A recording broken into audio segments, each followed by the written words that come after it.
The survey contract had come through Havath Station's secondary employment board, which was how Corin Vale knew it was going to be either illegal or unpleasant. It turned out to be neither. It was, instead, a 6-week mapping assignment on a frontier resupply outpost at the edge of the Kelvassen Reach, charting the biome transition zones on a moon that nobody had formally catalogued, and everybody had been quietly farming for 3 decades. The pay was reasonable. The equipment list was manageable. The outpost contact was listed as Warden Essel, no species identifier, which in Corin's experience meant either a conquered officer who didn't want to advertise their posting, or someone old enough to have been registered before the unified taxonomy system came in. It was the second thing. He found the outpost on his second day down from the station, after a 12-hour overland transit in a rented crawler that smelled of damp mineral fiber and something that might have been a previous occupant's cooking. The track to the outpost had been rough in the low country and better on the ridge approach, where someone had laid down packed stone reinforcement at the switchbacks. Maintenance work, careful and ongoing, not the kind of thing that happened once and was left. He noticed it the way he noticed most things in the field, not writing it down, just filing it, building up a picture of who was responsible for this place before he met them. The outpost itself was a series of low stone and composite buildings built into a natural terrace cut from the ridge, surrounded by a biome that couldn't make up its mind between dense lowland fog fern and the higher, sparser needlegrass of the transition zone. There was a rain capture array on the north roof that was more extensive than standard specifications called for, which explained why the outpost had its own water without pulling from the supply runs. There was a full equipment shed that was locked with a current model tumbler, not the default installation hardware. Someone had upgraded it. There were 3 separate weather reader stations visible from the track approach, which was 2 more than the outpost's official monitoring requirements. Someone had been doing systematic documentation of this place, on their own initiative, for a very long time. Someone had also planted climbing vines along the south face of the main building, which was either a navigation aid or an aesthetic choice. Corin had learned long enough ago not to assume. Warden Esselthar Von was 71 years old by conquered reckoning, which placed her at somewhere between midlife and late life, depending on which branch of Tavshal physiology she'd inherited from which grandparent. She was broad-shouldered and compact, with the deep blue-violet skin of the high coastal Tavshal and silver hair she wore back in a long, practical braid. Her eyes were amber with a faint, secondary ring of silver gray that Corin had never seen before in any of the Tavshal clade variants he'd worked with, and she moved through the outpost's main intake room with the unhurried authority of someone who had personally built most of what was in it. He had expected a warden. The secondary employment board postings tended toward people who were either waiting out a career transition or who had been quietly shelved into frontier stations, because somewhere in the administrative chain someone had decided they were difficult. What he had not expected was someone who had clearly, over 8 years, turned a mid-level monitoring outpost on a marginal resupply moon into something rigorous. The weather reader network, the rain capture system, the reinforced switchbacks, the equipment shed with the current model lock, and now the main intake room, which was organized with a precision that suggested not just orderliness but genuine system. Everything in the position that would make sense to someone who used it daily and had thought about where it should be. She looked at him for 3 full seconds when he came in, and then she looked at his survey credentials, and then she looked at him again. "Vale," she said. "Corin Vale." He put his hand out. "Contracted through the Havath Secondary Board Biome Transition Survey, 6-week assignment. You have the reach authorization." She shook his hand with a grip that was neither testing nor uncertain. "I have it." "You're 2 hours ahead of schedule." She turned back toward the main corridor. "You'd better come in." It was not, he reflected, a warm welcome. It was not a cold one either.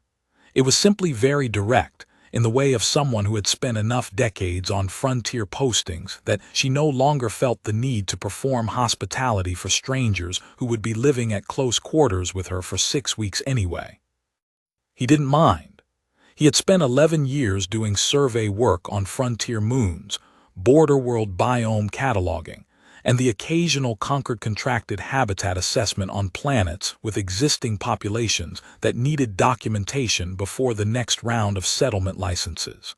He was comfortable with direct. What he had not been prepared for was the daughter.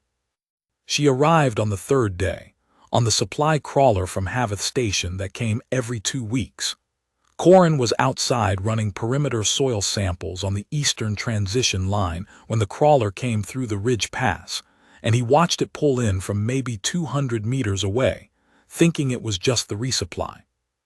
Then the rear cargo door opened, and a woman climbed out, and even from 200 meters, he could see that she moved like she had strong opinions about whatever had just happened on the crawler. She was younger than her mother by perhaps 15 years, mid-40s in Concord reckoning, he guessed, which put her in late young adulthood for a Tavshal, and taller, with the same deep blue-violet skin but her father's bone structure, Corin guessed, because her face was sharper and her cheekbones sat differently. Her hair was darker than her mother's, still shot through with silver but more black into silver than pure silver, and she wore it loose to her jaw.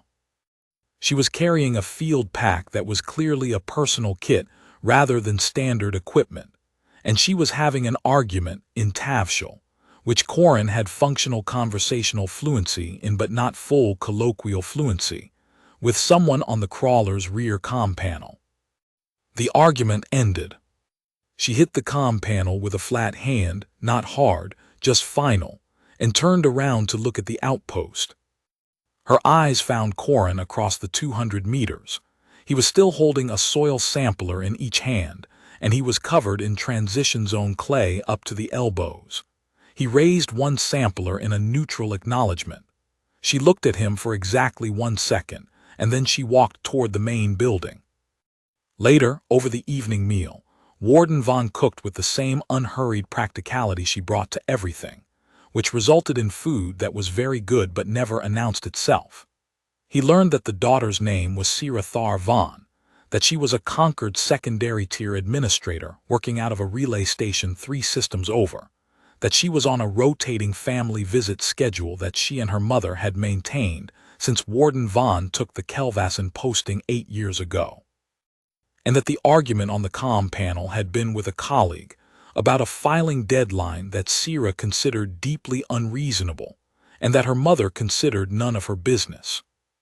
Warden Vaughn said this last part in Tavshal, and Corin caught enough of it to understand it, and not quite enough to be certain he hadn't missed a nuance. He ate his food and said nothing. "You speak some Tavshal," Sira said. She was watching him with an expression he couldn't entirely read. "Functional conversational," he said. "I'm better with the Reach dialect than with coastal or formal register. I've been working this region for about 4 years. What do you survey?" "Biome transitions, mostly. Sometimes habitat assessment for pre-settlement licensing. Whatever the board has that needs someone who doesn't mind being outdoors." She considered this. "My mother's outpost straddles a transition zone." "Yes, that's why I'm here." He paused. "The data's going to be useful if it's done right. There are 3 species of transition-dependent flora in this region that aren't fully cataloged. Nobody's tracked whether they're expanding or contracting since the last survey 11 years ago." Warden Vaughn put down her utensil. "You know the survey history of this posting." "I read the last report before I took the contract. It was thorough. Whoever did it knew what they were looking at. But 11 years is a long time in a transition zone. The boundaries moved, and without documentation, any settlement licensing in this region is going to be guessing at carrying capacity." Warden Vaughn looked at him for a moment with the same amber and silver eyes. Then she picked up her utensil again. "Eat," she said. He did. The work was good. That was the thing about survey work that nobody who hadn't done it understood. When the terrain was genuinely complex and the data mattered, it was absorbing in a way that made the hours disappear. The transition zone on this moon was not a clean line between two biomes. It was a shifting, contested thing that changed with elevation, moisture gradient, and the 10-year weather pattern the moon ran on its elliptical orbit. He was out in it by first light every morning, carrying his sampler kit and his mapping equipment, and he came back at mid-afternoon with data that took the evenings to process. On the fourth day, Sira came out with him. She didn't ask. She arrived at the equipment shed in practical outdoor gear, her own, not borrowed, which meant she'd done field work before, and she said, "I'm free until the afternoon dispatch. I can carry something if that's useful." He gave her the secondary sampler kit. She was good in the field, as it turned out. Not trained in survey work specifically, but she had the core habits. She moved carefully in uncertain terrain, she listened when he explained what he was looking at, and she asked questions that were actually about what she was looking at rather than about filling silence. By the time they reached the eastern transition marker, a stake he'd put in himself on day one, with a weather reader and a data logger attached, she had asked him 4 questions about the transition species indicator clusters, and all 4 had been worth answering. She had also, on the walk out, asked him about how long he'd been doing survey work and what had drawn him to the Kelvassen Reach specifically, and he'd answered without thinking much about it. 11 years, starting with habitat assessment on settlement-licensed moons in the inner reach, then moving outward as the work dried up closer to station and expanded on the margins. He'd said something about the quality of the biomes out here, the genuine complexity, which you didn't get in zones that had already been mapped to death by a dozen contractors before you. She had listened to all of this with her head slightly tilted, the way she listened to the indicator cluster descriptions, with the same quality of actual attention. "You came out here because the work is better," she said. "Yes. Not because the pay is better. The pay is approximately the same. The primary board pays slightly more, but the work is usually assessment of zones that have already been assessed. I spend most of my time confirming prior data." He paused. "Here the data is genuinely unknown. The last survey was 11 years ago on a posting that nobody has been watching carefully. Anything I find is actually new." She was quiet for a moment, walking. "My mother says the previous surveyor didn't find the eastern marker. I read about that in the second-hand notes. I'm not sure he was looking for it. If you're not interested in the transition boundary specifically, the eastern marker is technically optional. It's outside the standard monitoring perimeter. But you put it in your kit before you left Havath Station." He looked at her sideways. "Your mother told you what was in my kit. She told me you read the previous survey before arriving, and that your equipment list was more specific than standard." Sira was looking ahead at the trail. She noticed that. He filed that observation without comment and let the conversation move back to the indicator clusters, which was safer ground, or at any rate ground he understood the terrain of. "You did your graduate coursework in ecology?" he asked. "Environmental compliance law," she said, "but I worked 2 summers as a site assessment assistant before I switched tracks. The field work was good. The paperwork afterward was less good." She looked at the indicator cluster. "Is this one expanding?" "I think so. The boundary marker from the previous survey puts the last observed edge of this species about 12 meters south of here. This individual is 2 meters north of where I found the cluster on day 1. She crouched next to it without being asked and looked at it closely. It was a low, dense mat of something between moss and fern. The transition flora hadn't been taxonomically resolved to anyone's satisfaction, with a pale underside that caught what little light filtered through the canopy. "It looks healthy," she said. "It does, which is interesting because the moisture gradient at this elevation has shifted. Either it's adapting faster than the previous survey predicted, or there's a moisture source I haven't mapped yet. He marked the position. I'll know more in a week. She stood up and dusted her knees. She was looking at him with the same evaluative expression she'd had at the dinner table on the third day, slightly more open now. "My mother thinks you're competent," she said. It was so direct that he almost laughed. She said that. She said the previous surveyor spent 2 days looking for the eastern marker stake and never found it. You found it in 4 hours. She put it in a very sensible place, he said. Sierra looked at him for another moment. Then something shifted very slightly in her expression, not a smile or not quite, but a relaxation around the eyes. "Yes," she said. She did. He had not come to the posting expecting to like Warden Vaughn. That was not a judgment. It was simply the case that frontier wardens were often either territorial about their postings or indifferent to whoever was temporarily working on them. And in either case, a survey contractor's relationship with them was professional and bounded and ended when the contract did. Warden Vaughn was neither territorial nor indifferent. She was interested, in the way that someone who has been paying careful attention to a place for 8 years is interested in whatever a careful observer notices about it. On the 5th evening, she looked at his day's data while he was still processing the afternoon samples, and she said, "The transition line moved 14 meters north in the first 3 years I was here. I tracked it informally." She put a marked map on the table beside his equipment. "I wasn't sure it was measurement drift or actual movement." He looked at her marks. They were careful and consistent, and they matched his own readings precisely enough that he felt a small, clean satisfaction at the confirmation. The marks were also in a different ink at different points.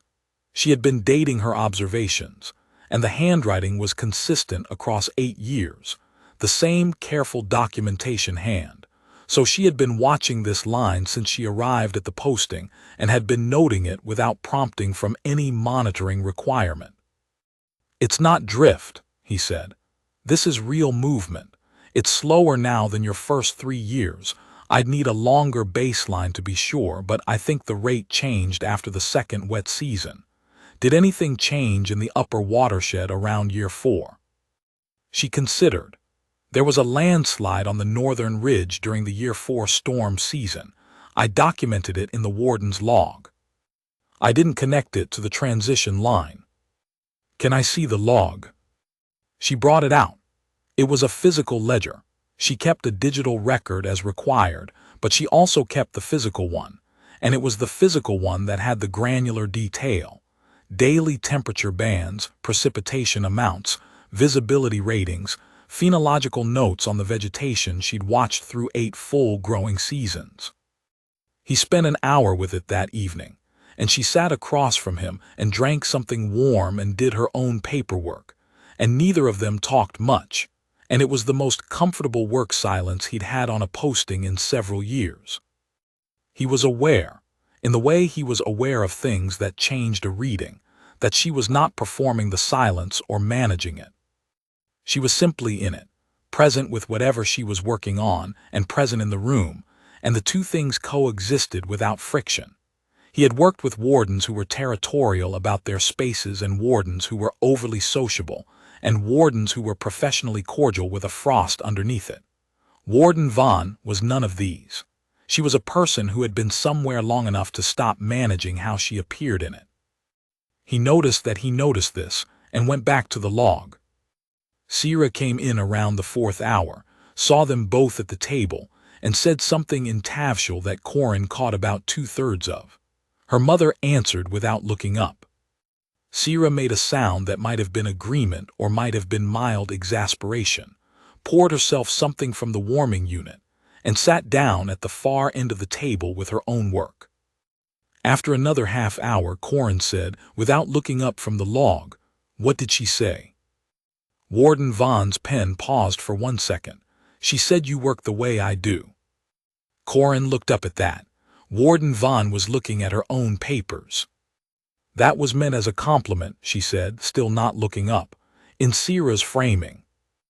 "I took it as one," he said. From the far end of the table, Sierra said nothing, but the angle of her shoulders changed very slightly in a way that might have meant she was listening, or might have meant she was trying not to smile. Corin could not be certain which, so he went back to the log, which was safer. On the 9th day, he found the secondary moisture source.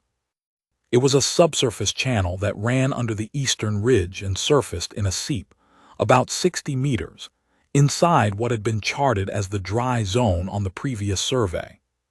He found it by following the anomalous moisture data backward from the indicator cluster he'd been tracking since day 1. The cluster was registering consistent readings that should have been impossible given the surface soil composition and the elevation, and he had been working the problem in the back of his mind for 4 days when he saw the surface indicator he'd been looking for. A low saturation zone in the needle grass, barely visible, that marked where the water was moving upward rather than draining away. He followed it for 3 hours through dense transition canopy and found the seep at the end of it, small and steady and consistent, feeding a microhabitat that the previous survey had not known existed. The seep was small, but it had been running for a long time.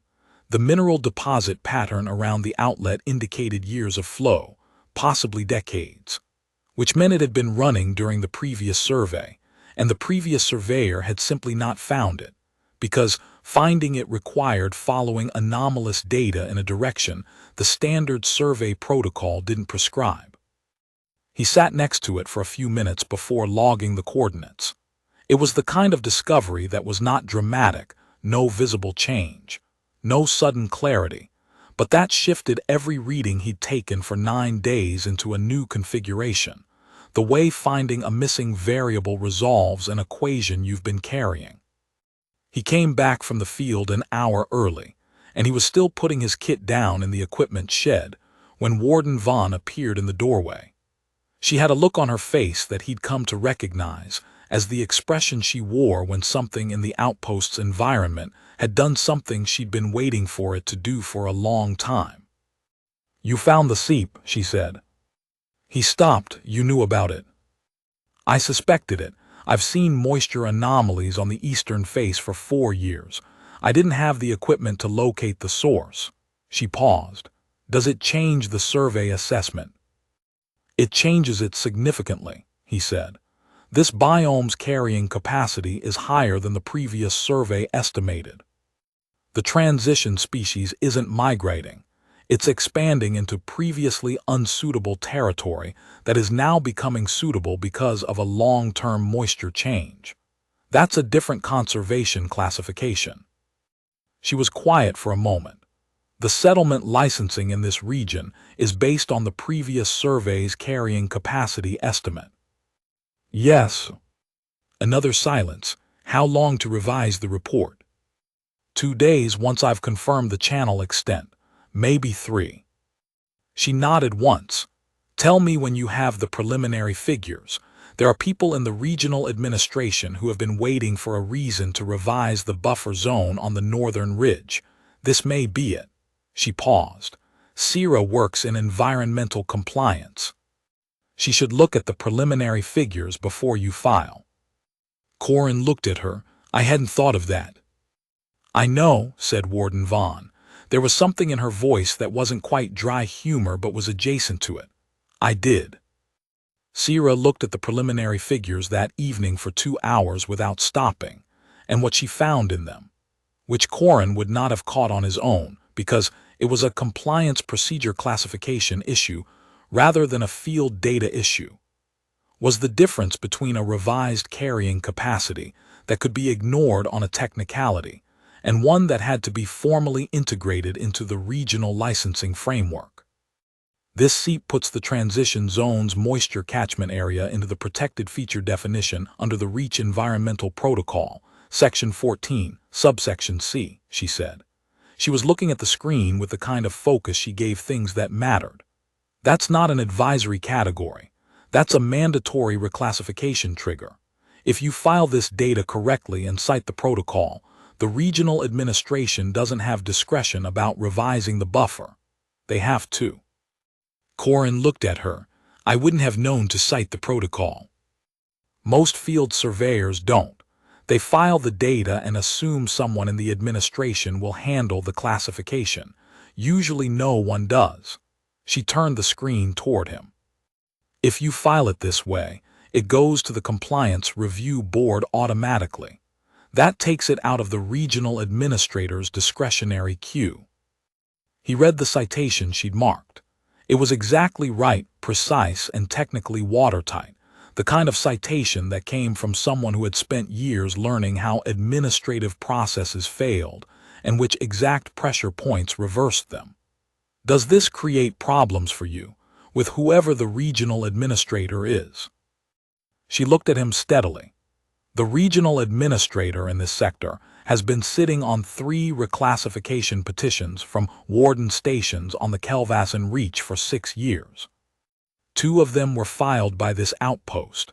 Her voice was even and careful, the way it got when she was managing something she felt strongly about. The second one I wrote myself 4 years ago. It has been reviewed once and deferred twice. It does not create problems for me. Warden Vaughn was sitting at the far end of the table. She had not been reading the screen. She had been looking at Corin while Sierra talked. When he glanced over, she picked up her tea and looked away. "Then I'll file it your way," he said. Sierra looked at the screen again. "It's not my way," she said. "It's the correct way. You would have gotten there." "I wouldn't have gotten there in 6 weeks," he said. "I'd have gotten there on the 3rd revision, probably 2 years from now when someone kicked it back." She was quiet for a moment. "Then it's good I came out this week." "Yes," he said, "it is." He meant it entirely straightforwardly, and she heard it that way. He could tell by the small pause before she turned back to the screen, and the careful way she smoothed the corner of the document she was working on. The 3-week mark passed, and then the 4-week mark, and Corin was no longer counting weeks with the precision he usually maintained on postings. The work had found its rhythm. Early mornings in the field, afternoons in the data, evenings at the shared table where Warden Vaughn cooked and Sierra argued about compliance paperwork via COM and Corin process samples, and occasionally said something about what he'd found that made Warden Vaughn ask a question, and Sierra look up from her own screen. The days had their textures. There was the way Warden Vaughn narrated the outpost's weather patterns while she was cooking, not to anyone specifically, just to the room, the way someone speaks who has learned to think aloud in a place they've been alone in for long stretches. There was the way she poured his tea without asking what he wanted, because she had watched him make it 6 times and remembered. There was the morning she had silently put a better cold weather layer on the equipment shed hook with no comment, because she had noticed the previous 2 days had been colder on the eastern ridge, and he had come back with his hands stiff. He had put it on without comment too, because that seemed to be the right register. There was Sierra's slow shift from evaluation to something warmer, which happened in stages. The first time she laughed at something he said without the delay of someone deciding how to react.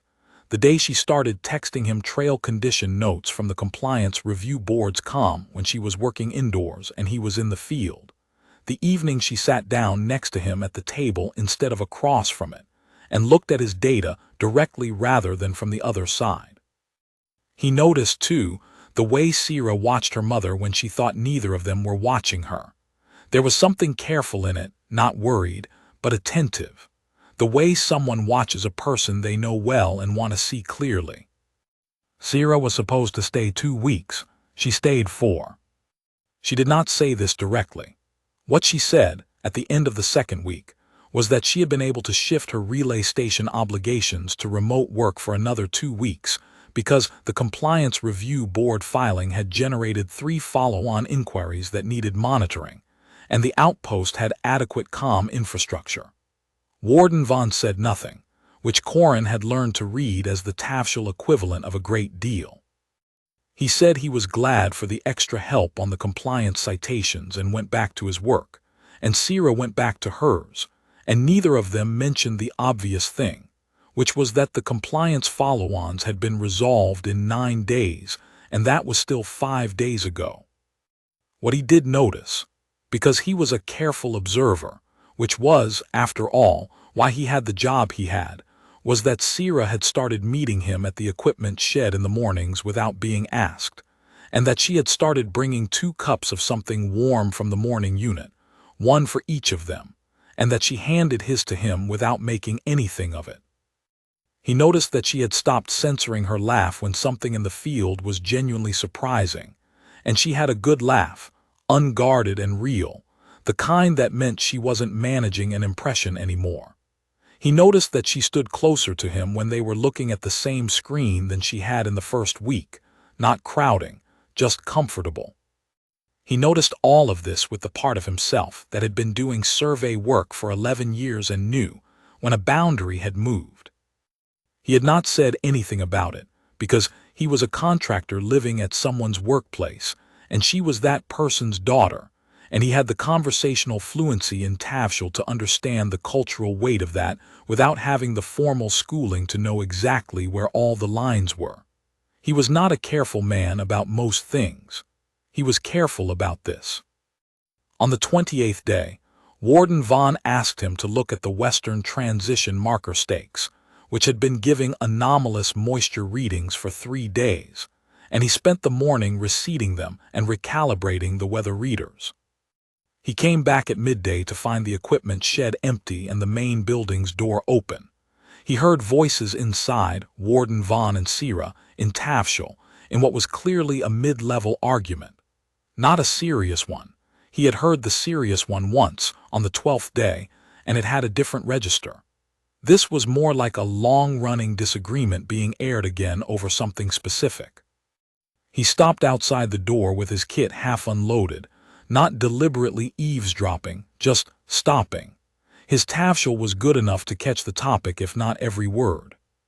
He caught enough. Sira was saying something that included his name and something about what was obvious, and what was the problem, and was it not obvious?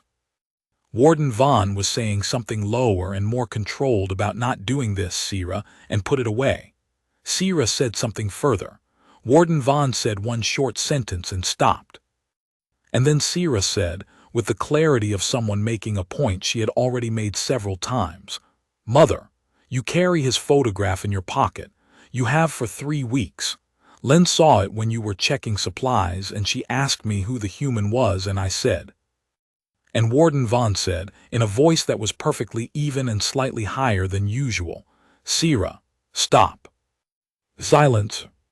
"That is enough," said Warden Vaughn. "Stop now." Corin stood very still outside the door for approximately 4 seconds. Then he finished unloading his kit with care and precision, stacked the equipment correctly, and went around to the south face of the building where the climbing vines made a windbreak. He stood there for a while. The photograph in question had been taken on the 11th day by the outpost's external documentation camera, which Warden Vaughn used periodically to record visible changes in the outpost's immediate perimeter vegetation. He had been in the frame because he had been setting a sample stake 12 meters from the camera's east-facing position, and she had taken the image while he was crouched over the stake with his measuring rod, head down, concentration visible even at that distance. He had not known she had taken it. He had not known she had kept it. He stood in the windbreak and thought about this honestly, which took a few minutes. He had been aware, in the careful noting way that was just how he processed the world, that Warden Vaughn looked at him, sometimes with the particular quality of attention she brought to things she found worth understanding. He had been aware that the silences at the shared table had shifted over 28 days from professional courtesy to something that cost neither of them effort. He had been aware of the cold weather layer on the hook, and the tea without asking, and the way she had put his name on the formal photography certification inquiry without making anything of it. He had filed all of this in the same category as other things that changed a reading, without deciding yet what the reading was. He thought about Warden Vaughn's amber and silver eyes over the warden's log on the 5th evening, and the quality of attention she brought to things she found worth attention. He thought about the way she had said *, "You work the way I do *," not looking up, and the way she had said tell me when you have the preliminary figures, and known before he did that Sira should see them. He was a careful observer. He had spent 11 years learning to read a landscape's history from what it showed him now. He knew the difference between data that suggested a direction and data that confirmed one. He stood in the windbreak of the climbing vines for 6 minutes by his field watch. Then he made a decision and went inside through the main door. Sira was in the main room. She was standing by the comm unit with her arms crossed and an expression that Corin read as caught, annoyed, and slightly uncertain in equal measure. He looked at her steadily, and she looked back at him with the expression of someone who has been waiting to see what happens next. "Where is your mother?" he said. "Her office." Sira's voice was even, watching him.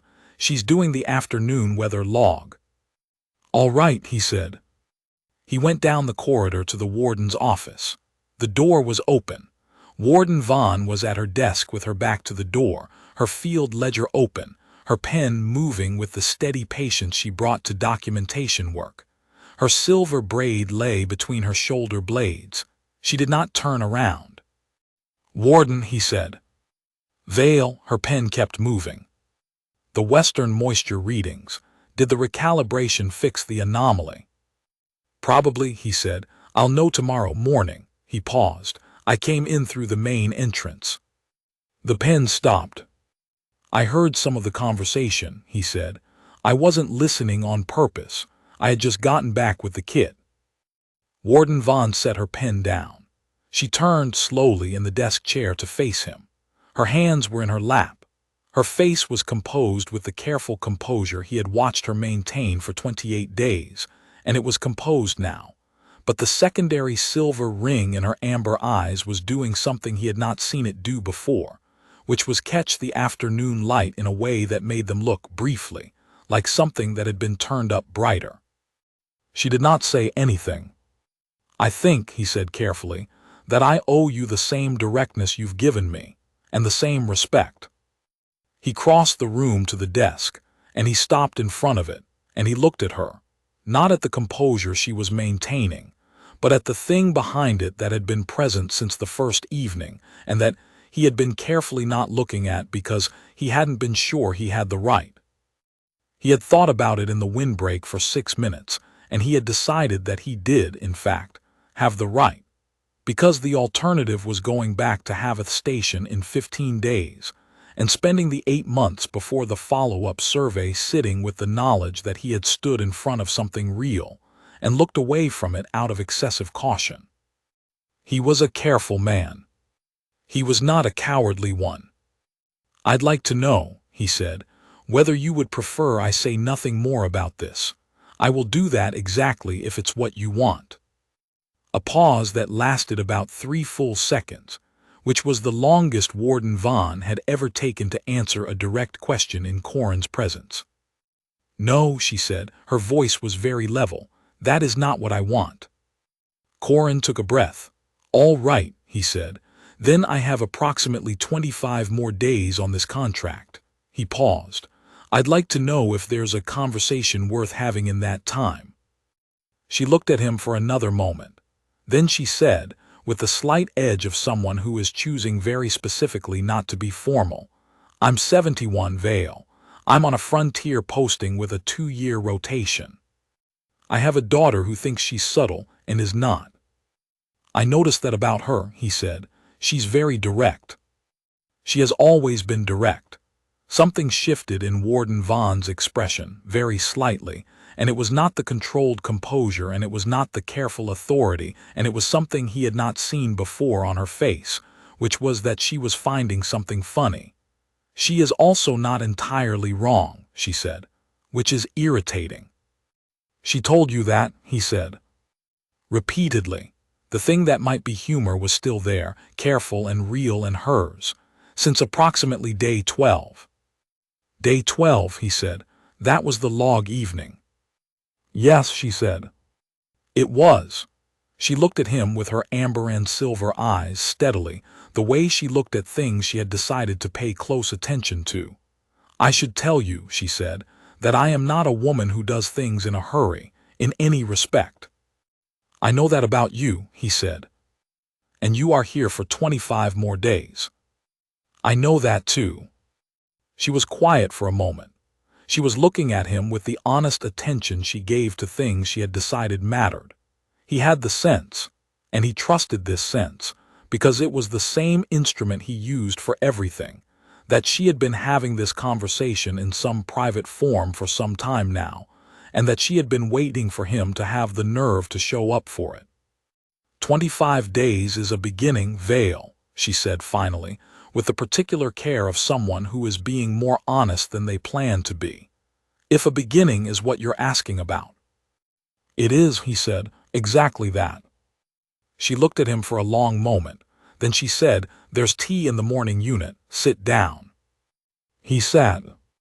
They talked for 2 hours, and nothing was hurried and nothing was performed. And at the end of it, he knew that he had been correct in every reading he had taken since day one, and that the most important data the outpost had yielded in 42 days was not in any of his survey files. Sierra took the news the way Corin had expected she would, which was with the expression of someone who has been waiting for something to happen for 2 weeks and is now mildly irritated that it took this long. She sat across from her mother at dinner that evening with her arms crossed and her storm gray and amber eyes, her mother's eyes. He could see it now clearly, moving between the two of them. Day 12, she said. Warden von poured tea, eat Sierra. I said day 12, Sierra said. On day 12 I said. I know what you said on day 12, said Warden von. I was there. And it took until day 28. Eat. Sierra ate, with the suppressed expression of someone who is very determined not to smile. Corin looked at his food and said nothing, because nothing was necessary, and because the warmth in Sierra's eyes when she looked at her mother, the real warmth, the unmanaged kind, was something he recognized from the 8th day when Sierra had first laughed in the field without managing it. She had always been rooting for her mother. That was what all of it had been. He ate his food and thought about that. The next 20 days passed differently. Not dramatically differently. Warden von was not a woman who did things in a hurry, as she had said, and this was exactly true. She moved at her own pace, which was steady and particular, and the conversations they had over the remaining days of the contract were not rushed, and were not performed, and were simply what they were. Long evenings at the shared table, the three of them, where the silence was a different kind of silence than it had been at the start. Morning check-ins at the Eastern transition marker, sometimes just the two of them, where she walked the survey transects with him, and looked at the SEEP data and asked questions that were sharp and careful and worth answering. She told him over 3 evenings about how she had come to the Kelvassen Reach posting, not a shelving, as he'd assumed these remote positions often were, but a choice. The previous posting had been a large Concord monitoring station with a staff of 18 and more administrative work than environmental work, and she had done it for 7 years and been good at it and been deeply tired of it. The Kelvassen outpost had been listed as a single warden station with minimal support requirements and extensive independent documentation latitude. She had applied for it because no one else wanted it, and because she wanted a place that was small enough to know fully. He told her in return about the first posting he had taken where the data had genuinely mattered. A pre-settlement biome assessment on a moon where the regional administration had been about to approve a colonization license for a habitat that was, in fact, a primary breeding territory for a keystone species that hadn't been cataloged. He had spent 3 weeks fighting to get the report in front of someone who could act on it, and eventually Sierra would have called the right administrative protocol. But at the time, he hadn't known what the right protocol was, and he had spent the last 6 weeks of the contract watching the licensing move forward while his data sat in a review queue. The license had eventually been revoked 2 years later, after a different survey confirmed his findings. But the colony had already been partially established, and the relocation had cost 3 years of someone's life. "You've been fighting that fight since," she said. "I've been learning how to file the report correctly since," he said. "It's different work, less satisfying in some ways." She looked at him. "You found the seep, and you flagged it immediately. You didn't wait to see if it was significant." "I've learned to flag everything that moves, and let someone who knows the classification system sort it." "Sira," she said. "Sira," he agreed. She was quiet for a moment. Then she said, with the dry edge she used for things she felt strongly about, "She has been telling me for 4 years that the regional administrator in this sector is sitting on reclassification petitions. She filed 3 herself, on behalf of wardens in this region who didn't know the protocol. All 3 are still in his discretionary queue." She paused. "Your filing may be the one that moves, because it went to the compliance review board directly. Because Sira knows exactly which lever makes it mandatory rather than advisory." Something in Warden Vaughn's voice was careful and proud in the way she was proud of things she didn't announce. She has been waiting for someone to bring her the right data. He thought about Sira on the 4th day in the field, asking about his equipment list before she'd asked about the survey. He thought about the way she had looked at the transition species cluster and asked asterisk, is this one expanding with the focus of someone who already understood why it mattered? "She was here for the data," he said, "not the compliance follow-on." "She comes every 2 years, said Warden Vaughn. "She came after 6 months this time." He did not say anything. She did not say anything either. They sat with the comfortable shared intelligence of 2 people who are both too careful to reach for the obvious conclusion until they're sure. On the 38th day, she showed him the full collection of photographs she had taken since taking the posting, 8 years of perimeter documentation, weather records, phenology logs, all of it. It was stored in the physical ledger archive at the back of the office, 11 physical ledgers in handwritten order, and the photographs were printed and indexed by date and feature. She did not make a ceremony of showing him the archive. She simply unlocked the cabinet, which she had never done with him in the room before, and said the data logs he needed for the final survey appendix were cross-referenced to the photographic index, and that he should let her know if any of the image dates didn't line up with his timeline.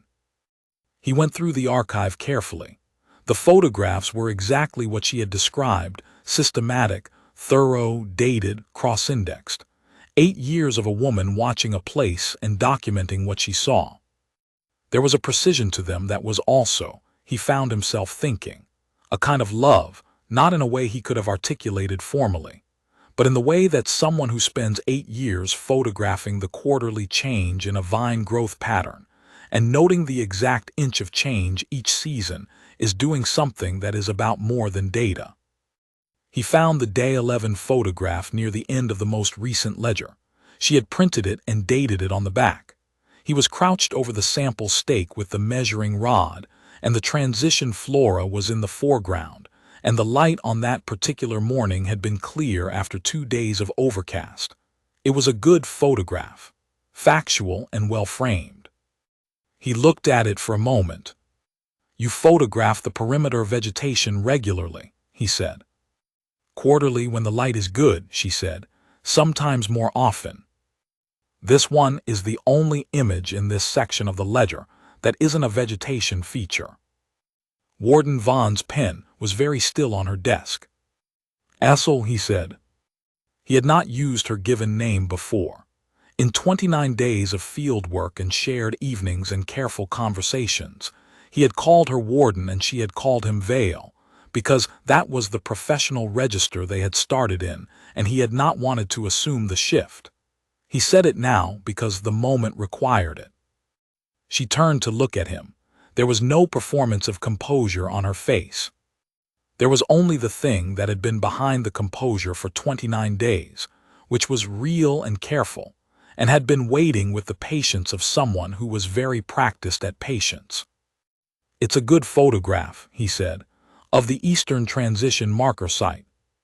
"Yes," she said, with a very slight emphasis on the word that told him she knew exactly what he was saying and was choosing not to argue with any of it. It is. He put it back in the ledger in its place and closed the ledger and looked at her. I have 6 more days on this contract, he said. I know. I'd like to come back, he said. When the quarterly data requires a follow-up visit, the regional licensing board is going to want a second survey to confirm the reclassification. That's probably 8 to 10 months from now. She looked at him steadily. That's a survey visit. Yes, he said. It's also the only reason I have to come back. That's formally in the contract. I'm trying to be honest with you about that. A pause.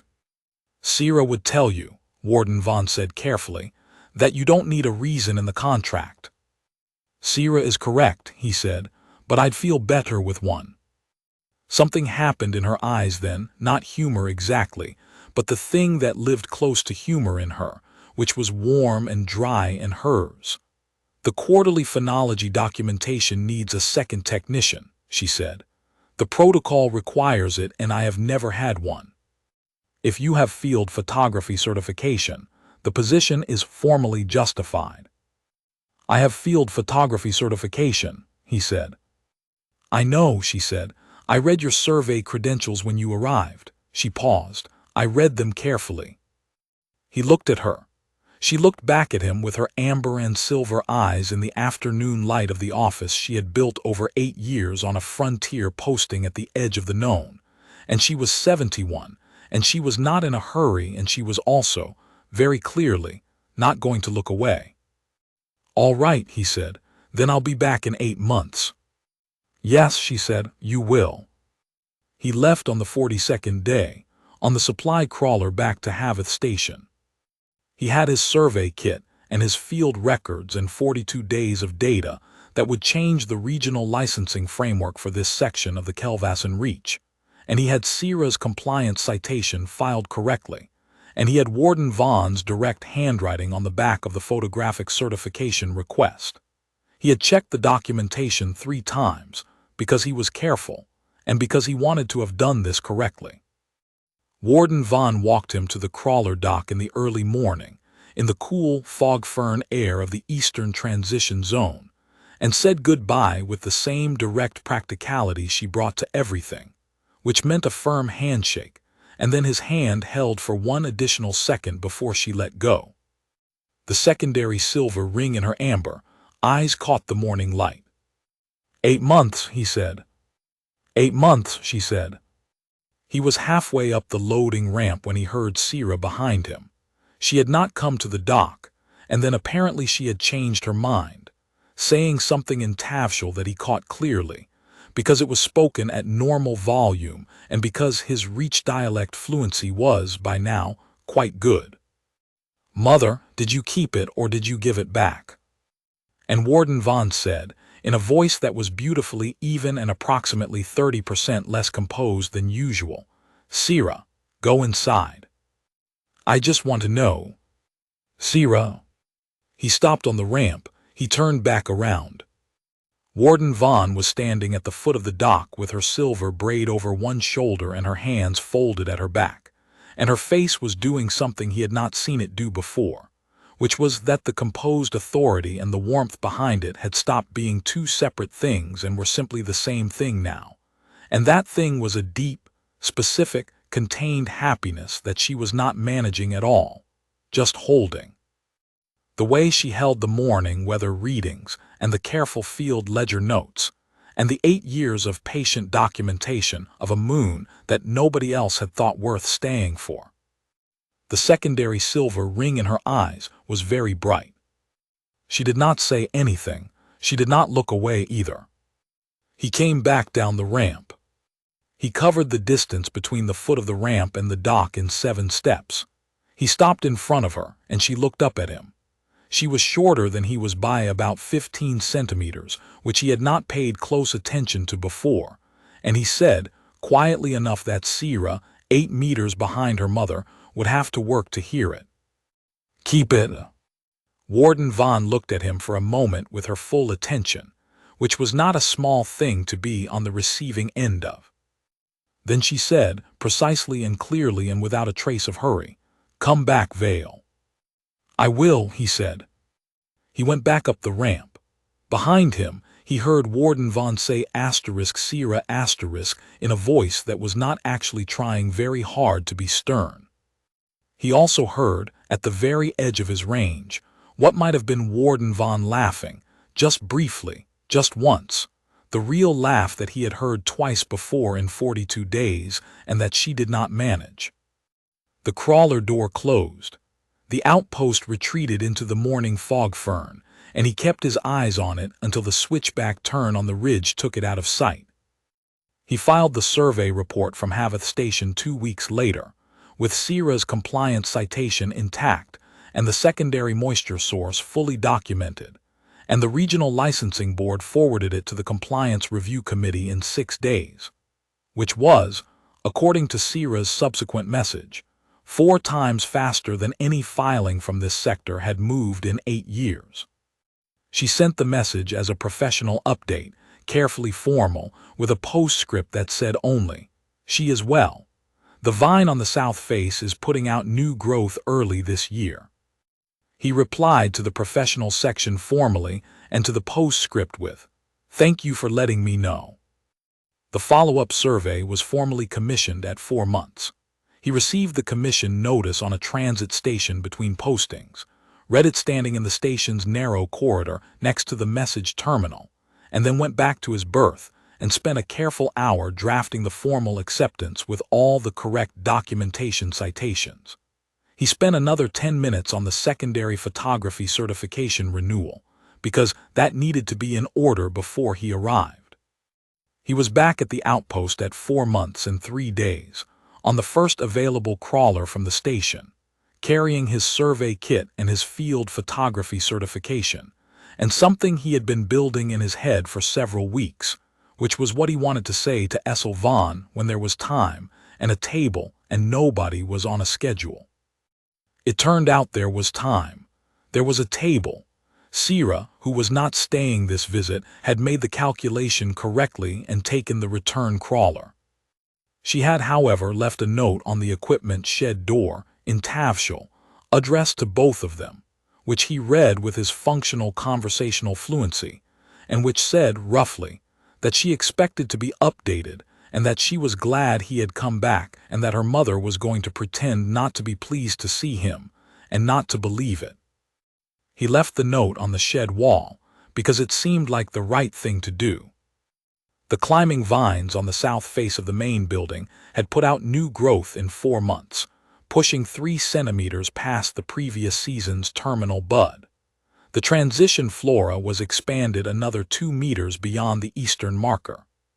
He photographed both, carefully, and logged the documentation dates in the back of the ledger she handed him on the second evening.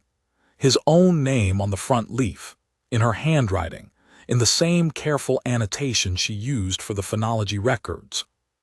He kept it for 11 years. Final note, appended to the quarterly documentation file for Kelvassen Reach Outpost 7, Year 17 of Warden Essel Vaughn's posting. Survey contractor Corin Vale has served as secondary technician for all quarterly phonology documentation since Year 9. Per Reach Environmental Protocol, secondary technician certification requires renewal every 3 years. Vale certification has been renewed on schedule. The transition species boundary has moved 31 meters north since the first survey in the outpost's documentation record. The seep channel is fully mapped and formally protected under Reach Environmental Protocol. Section 14C3, additional reclassification petitions from neighboring warden stations on the Kelvassen Reach have been filed successfully under the same protocol in the years following the original filing. The biome is stable. The documentation is complete. E.T. Vaughn, Warden, Kelvassen Reach Outpost 7 *.